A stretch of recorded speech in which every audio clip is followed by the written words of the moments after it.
සමස්ත රාජ්‍ය සේවයෙන් පරිගන්නවා වගේම ත්‍රිවිධ හමුදාවෙන් පොලිසිය පරිගන්න තැනට මේ ආණ්ඩුව පරිවර්තන වෙලා තියෙනවා.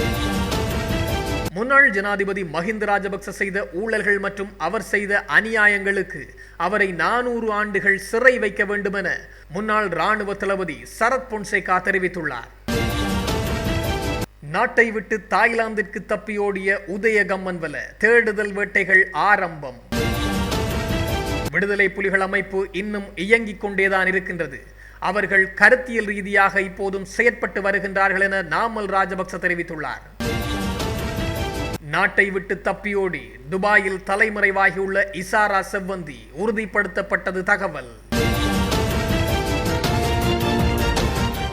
முன்னாள் ஜனாதிபதி மஹிந்த ராஜபக்ச 2010 ஆண்டில் ஆட்சியில் இருந்தபோது நிகழ்த்தியதாக கூறப்படும் பெருமளவிலான ஊழலுக்காக அவருக்கு 400 ஆண்டுகள் சிறை தண்டனை விதிக்கப்பட வேண்டும் என ஃபீல்ட் மார்ஷல் சரத் பொன்சேகா தெரிவித்துள்ளார். கொழும்பில் நிகழ்வு ஒன்றில் உரையாற்றிய போது இலங்கையின் முன்னாள் தலைவர்கள் அனைவரும் நாட்டின் முன்னேற்றத்திற்காக தெளிவான கண்ணோட்டமின்றி செயல்பட்டதாக சுட்டிக்காட்டியுள்ளார். அத்துடன் அவர்கள் சிங்கப்பூரின் லீ குவான் யூ மற்றும் மலேசியாவின் மகாதீர் முகமது போன்றவர்களை போன்று செயற்படவில்லை என்றும், ஒப்பிட்டு பார்க்கின்ற போது இலங்கையின் முன்னாள் தலைவர்கள் மிக மிக பின்தங்கிய நிலையிலேயே இருந்தார்கள் என்பதையும் குறிப்பிட்டுள்ளார்.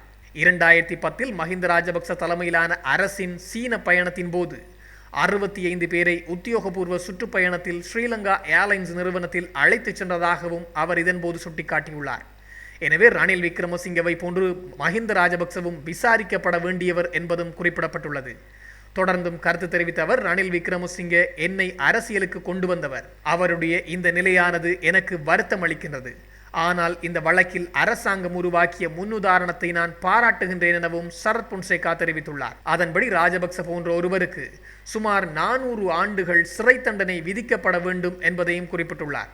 மேலும் சமீபத்தில் நாமல் ராஜபக்ச தன்னை பற்றி கூறிய கருத்துக்களுக்கு பதிலளித்த பொன்சேகா, தன்னை சிறையில் அடைத்த மஹிந்த ராஜபக்ச அரசாங்கம் தன்னுடைய நெருக்கமாக இருந்த 35 மூத்த இராணுவ அதிகாரிகளை, அதில் ஜெனரல் ரக, பிரிகேடியர் ரக மற்றும் மேஜர்கள், கர்னல்கள் உள்ளிட்ட பல அதிகாரிகளை ஓய்வூதியமின்றி இராணுவ சேவையிலிருந்து விரட்டி அடித்ததாகவும் தெரிவித்துள்ளார்.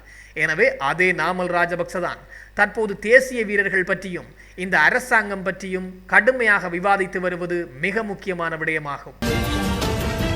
முன்னாள் அமைச்சரும் பிவித்துருகல உரிமையின் தலைவருமான உதய கம்மன்வல தன்னை கைது செய்வதை தடுக்க கோரி மேல் நீதிமன்றத்தில் மனு ஒன்றை தாக்கல் செய்துள்ளார். இந்த மனுவானது அவருடைய சட்டத்தரணியூடாக தாக்கல் செய்யப்பட்டுள்ளது. குற்றப்புலனாய்வு திணைக்களத்தினால் தன்னை கைது செய்யும் முயற்சிக்கு எதிராக தடை உத்தரவு பிறப்பிக்குமாறும் இதிலே குறிப்பிடப்பட்டுள்ளது. தன்னை விசாரணை இல்லாமல் நீண்ட காலம் அல்லது 1 வருடம் வரை தடுத்து வைக்கலாம் என்ற ஆபத்து உள்ளதாகவும் இதன்போது கம்மன்வல தெரிவித்துள்ளார். தற்போது தாய்லாந்து நாட்டிற்கு தப்பிச் சென்றுள்ள உதய கம்மன்வல பொது பாதுகாப்பு அமைச்சின் செயலாளர், காவல்துறை மா அதிபர், CID உயர் அதிகாரிகள் மற்றும் குடிவரவு குடியுரிமை திணைக்கள பொது பணிப்பாளர் உள்ளிட்டோரை பிரதிவாதிகளாகவும் குறிப்பிட்டுள்ளார். தனது நிலையை விளக்கியுள்ள உதய கம்மன்வல முன்னாள் கடற்படை தளபதி நிசாந்த உலுகுந்தன மீது முன்னாள் விடுதலை புலிகளின் சாட்சியம் ஒன்றினூடாக அவர் மீது நடவடிக்கை எடுக்கப்பட்டதை விமர்சித்திருந்தார். அத்துடன் அவரது கருத்துக்கள் இனவரி அல்ல என்பதை சுட்டிக்காட்டியது மாத்திரமல்லாமல் தான் விடுதலை புலிகளையே சுட்டிக்காட்டியதாகவும், விடுதலை புலிகள் என்று தமிழ் மக்களை கூறவில்லை என்பதையும் தெரிவித்துள்ளார். எனவே விடுதலை புலிகளின் உறுப்பினர்களை கொண்டு முன்னாள் இராணுவ அதிகாரிகளை இந்த அரசாங்கம் பழி வாங்குகின்றது என்பதையே தான் சுட்டிக்காட்டியதாகவும் அவர் தெரிவித்துள்ளார். மேலும் தான் ஊடக சந்திப்புகளில் பயன்படுத்துகின்ற புலிகள் என்ற சொல் இலங்கை தமிழர்களை அல்ல, மாறாக விடுதலை புலிகளின் உறுப்பினர்களையே என்பதையும் அவர் குறிப்பிட்டுள்ளார். இதன்படி தான் ஒரு இனவாதி அல்ல என்றும் தான் விடுதலை புலிகளுக்கு எதிரானவர் என்பதையும் சுட்டிக்காட்டியதோடு இந்த அரசாங்கம் தன்னை பழிவாங்க முயற்சிக்கின்றது என்பதையும் குறிப்பிட்டுள்ளார். இதன்படி இந்த மனுவை விரைவில் மேல்முறையீட்டு நீதிமன்றம் விசாரணைக்கு எடுத்துக்கொள்ளும்படியும் அவர் அதிலே குறிப்பிட்டுள்ளார். யாழ்ப்பாணத்திற்கான பயணத்தை மேற்கொண்டிருந்த ஜனாதிபதி அனுரகுமார் திசாநாயக்க அவர்கள் யாழ்ப்பாணத்தில் மக்கள் நல பணிகள் பல ஆரம்பித்து வைத்துள்ளார்.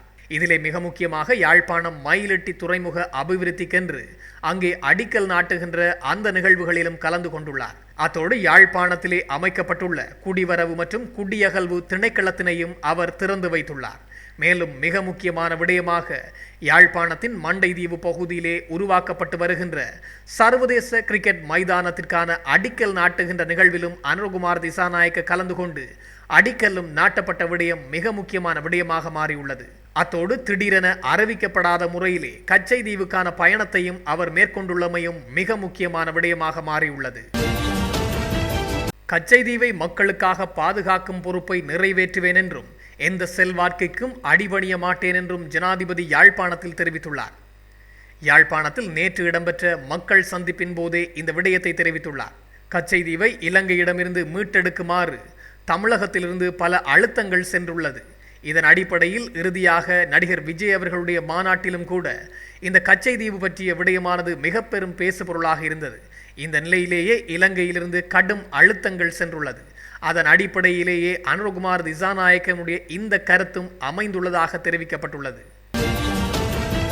யாழ்ப்பாணத்திற்கு 1ஆம் திகதி திங்கட்கிழமை காலை வந்தடைந்த ஜனாதிபதி அனுரகுமார் திசாநாயக்க மாலை வேளையில் கச்சைதீவுக்கான பயணத்தை மேற்கொண்டிருந்தார்.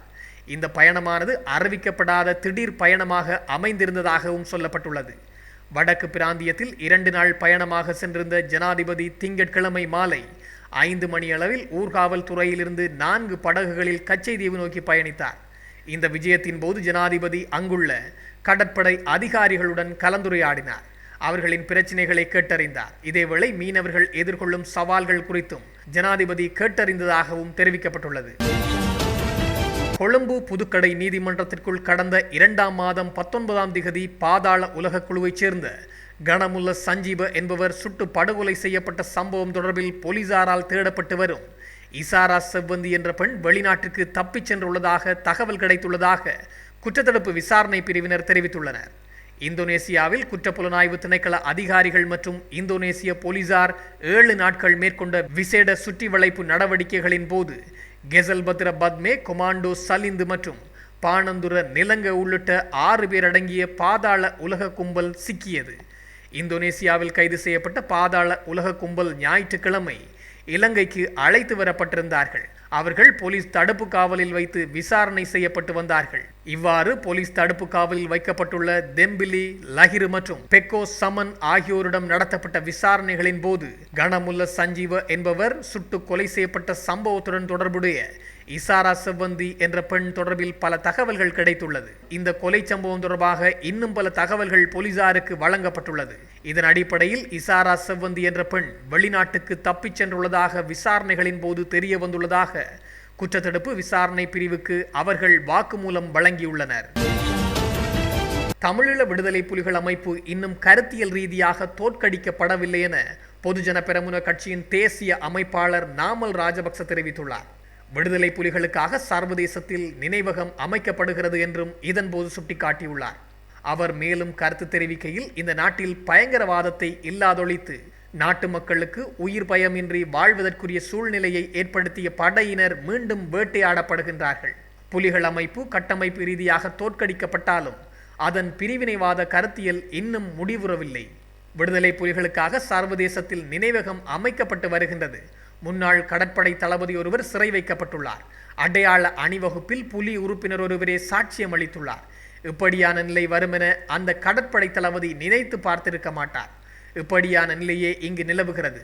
எமது நாட்டுக்காக உயிர் தியாகம் செய்த படையினரை நாம் காக்க வேண்டும் என்றும் நாமல் ராஜபக்ச தெரிவித்துள்ளார். අද සංවිධානාත්මක අපරාධකරුවෙක් ලංකාවට ජාත්‍යන්තර පොලිසියෙන් අත්අඩංගුවට නම් ගේනකොට ඒක මහා වීර ක්‍රියාවක් විදිහට සලකන ආණ්ඩුව